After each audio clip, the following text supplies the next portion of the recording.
There you have it, folks. For the first time since 2006 and 2007, we have a back-to-back national champion here in college basketball. Welcome to the Bandwagon Sports YouTube channel. I'm your host, DaRock, and I'm going to be going through here just breaking down tonight's national title game, giving my reactions to this. So if you did not see, UConn knocks off Purdue 75-60.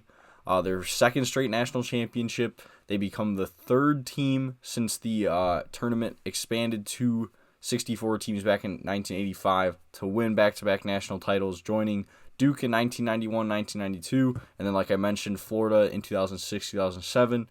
Also, pre-expansion of the tournament, Oklahoma State, Kentucky, San Francisco, Cincinnati, and UCLA have also gone back-to-back. But, man, this UConn team, this run they've been on has just been so impressive. Every single game that they've won these past 2 years in the NCAA tournament has been by double digits. Once again, knocking off Purdue 75-60. I mean, Purdue gave it a valiant effort in the first half. This was a really close game. It was going back and forth. You know, neither team really got a big advantage, but in the second half, that's when UConn just kind of dropped the hammer. They did what they've kind of done all season. They've been a team that in the second half, they just stomp on teams. It was really similar to the game Saturday. Like, the way these two teams both came out, like, scoring the ball really heavily, and then it kind of slowed down a bit. Like, I had the under. I had UConn minus 6.5 I gave out in yesterday's video, and I was not feeling great about either of those picks. But in the second half, things just changed. UConn shut down Purdue. They just could not hit a three, save their lives. Purdue only shot 14% from beyond the arc. I mean, UConn didn't shoot great either, only 27% from beyond the arc, but 48% from the field as a whole. They out-rebounded Purdue 35-28. Zach Edey, man, he had a good game. 37 points, the leading scorer for either team in this one. And, I mean, he fouled out Samson Johnson. Klingon had 4 fouls, I believe. Or no, I'm sorry. Klingon had 4 fouls. So, I mean, it wasn't an easy match. It was a good battle between the two of them. Yeah, like I said, Edey with 37, Klingon only with 11, but, you know, just defensively watching them both kind of do their thing, go to work in the post up against each other. It was really entertaining, really fun to watch. So, I mean, that was a good battle. It's what we expected. So, Zach Edey really gave it all he could. It was just this is kind of now where the guards let him down a little bit. Fletcher Lawyer with 0 for 5 from the field, no points. Lance Jones, 2 of 3 from the field, only 5 points. Not great games from the Purdue guards. Brennan Smith, 4 of 12 from the field for 12 points, so he was the second leading scorer for Purdue. Just really, the Boilermakers, they finally met their match. They were a really good team this year. I am going to give them props. I hated on them most year. I was a bit of a Purdue hater. Said, you know, they lost to a 16 seed a year ago. Wasn't really sure how good they were. Well, they showed it tonight. They were in this game. They're a team they can play with the UConns of the world. Like, they're a good team. They just ran into that buzzsaw that is UConn. UConn now has the third most championships in NCAA history. They have 6 titles. They just passed Duke and Indiana tonight. Like, that's crazy to think about. And the fact that they've done it all since, I believe, 99, or it was either 98 or 99 was their first championship.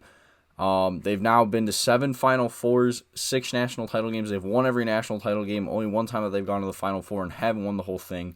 Dan Hurley has built a heck of a program here. He got in, you know, some great transfers this year with guys like Cam Spencer and Tristan Newton, as well as, you know, returning guys like Caravan, Klingon. So, like, they just all-around great team. And people that say Dan Hurley is going to take the Kentucky job, like, I'm sorry, that's just not happening. Like, that's even more ridiculous than Cal to Arkansas. Like, he's put UConn back on this kind of top of the pedestal. Like, they now have the third most national championships ever behind UCLA and Kentucky. So I guess Kentucky is still ahead of UConn, but I just don't see how that would ever happen.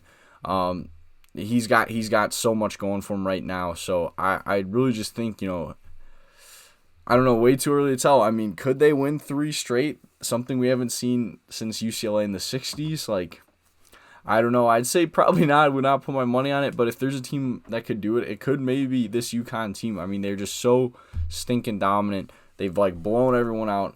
None of these games have been close. Like, they'll be close in the first half, make you think you're in it, and then UConn just steps on it.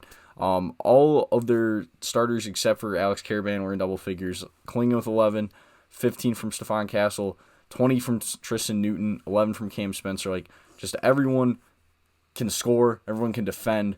They're just such a well-rounded team. They can do it all, and that's why it makes them so tough to beat. So, pretty quick one here. Just wanted to congratulate the UConn Huskies on winning the national championship.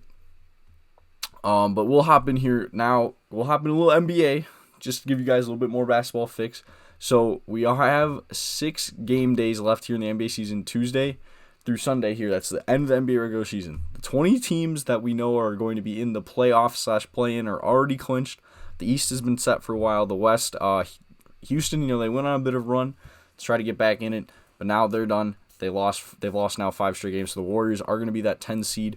We'll start here in the East though. The Celtics, most impressive team in the NBA all year, 62-16. They lead the Eastern Conference by 15 games. So, there's probably some UConn fans that are Boston Celtics fans. They could be in for a really good year here this year. Then the Bucks are in second, struggling as of late, 4 straight losses for Milwaukee.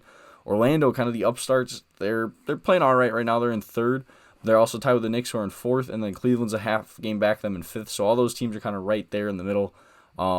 Maybe someone catches Milwaukee. I mean, like I said, they're only a game behind, so one of those teams could potentially catch Milwaukee. But I do think the Bucks still probably are the second best team in the West. I do think there is that big drop off though.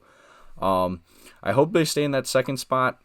I mean, I guess I wouldn't mind seeing them fall to third. I'd love to see them play the Pacers, who are currently 6th in the Eastern Conference. I would think that would be a really great playoff series. I mean, all their meetings were earlier in the season, sadly, but they definitely had some beef going. They played in the in-season tournament semifinals, and that was a pretty highly contested game. So I'd love to see a playoff matchup there. I mean, I wouldn't mind seeing Knicks Cavs again as like this 4-5 game. What else are we looking at here in the East? Philly's currently sitting in the 7th spot, so them and Miami playing the first play-in game, but both of those teams are right there, game and a half out of getting that 6th seed, so that's going to be a fun race. The Bulls and the Hawks are pretty squarely in that 9-10. I mean, I don't really expect either of those teams to go anywhere. I mean, obviously someone has to win that first playoff game, but I think whoever then wins would lose to either the Pacers, the Sixers, or the Heat. So the Eastern Conference was my big takeaway here with a week to go. It's the Celtics conference to lose, and then kind of there's this second tier of like the Bucks, the Magic, the Knicks, the Cavs, and I guess really even like the Pacers a little bit. They're only 2.5 back, but there is only like 3 games left for all these teams, so that probably would be hard for them to jump up to the 2. But it's a bit of a hodgepodge there to see who's going to be that second best team. I'm excited for it. I think it's going to be a lot of fun. I mean, I wouldn't even count out like Miami. Miami we saw last year. They were the 8th seed. They went to the finals. They're a good team. So we'll see who can be that kind of second team who has the best shot to knock off the Celtics. Then going over the West. The West has been really close all year between Minnesota, Denver, and OKC. Currently right now, Minnesota and Denver are both 54-24, tied for first. OKC's the game back at 53-25. Personally, I still just think the Denver Nuggets are the defending champions. They're the best team out of that group right there. But we shall have to see. I believe they have at least one more game against the Timberwolves, I know for sure. I'll have to look at their schedule. Then after that, you have the Clippers, 4 games back. So they're probably going to finish in that 4th spot. The Mavs are 5 games back. And then the Suns are 8 games back. The Suns are currently in 6th. They're tied with the Pelicans, who are also 8 games back. So the Suns and Pelicans are tied. Kings are a game behind them. And then the Lakers are a game and a half behind them. So the Lakers could jump up, get out of the play-in, even though they're currently in the 9th spot. I don't think that's going to happen, but I do like their matchup, especially if they could draw OKC maybe in that first round. We saw it last year. They played a young, inexperienced playoff team like the Timberwolves, not the Timberwolves. They played the Grizzlies, and then they got the best of the Warriors.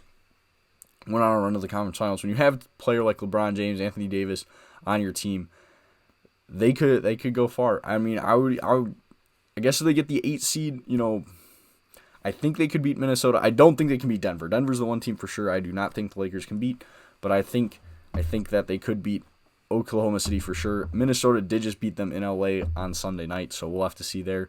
But maybe somehow if we get a Lakers Clippers series that the NBA was trying to hype up like back in 2020, which we would have got if the Clippers didn't choke that 3-1 lead. That would have been a good. I'd love to see that again, but we'll have to see if that'll happen. But who knows? I mean, Clippers wouldn't have an easy matchup there. They have knocked off Luka and the Mavs in the playoffs their 2 previous meetings, but not an easy matchup there. I mean, the Suns could go on a run. They're an experienced team. They've been to the NBA Finals. They've been to a conference finals. Just that one run for the Suns, conference finals and the finals in the same run. Pelicans are kind of a fun one. Guys like Brandon Ingram, Zion Williamson's finally healthy, playing well this year. So we'll see. I mean, the West is going to be kind of fun. I think right now I'm going to say the favorite is still the Nuggets out West. But there's some sneaky teams. I wouldn't say that the West is more. It's not like the East, where the East it's Boston's conference to lose. The West is more jam-packed. I think the Nuggets are the favorite, but I could see, a couple of these teams taking it. So that's going to wrap it up here for a little bit of basketball video here of, UConn national champions. Congratulations to them once again. And then now looking forward to NBA. NBA, my plan here for playoffs, I want to do videos on Tuesdays and Fridays, kind of recapping the NBA games. The NBA is kind of weird. They don't play every other day in the playoffs like the NHL does, per se. So Tuesdays and Fridays, that's kind of like a good balance where I can, some series might be 2 games in between videos, but most series will just be 1. So if you guys are enjoying the content here on the channel, make sure to drop a like and subscribe to the channel. If you're on Spotify, drop 5 stars on the show. Make sure to follow the show. I really appreciate all support. Like I said in yesterday's video, it means a lot to me. So thank you guys so much for watching. I'll see you next time. Peace.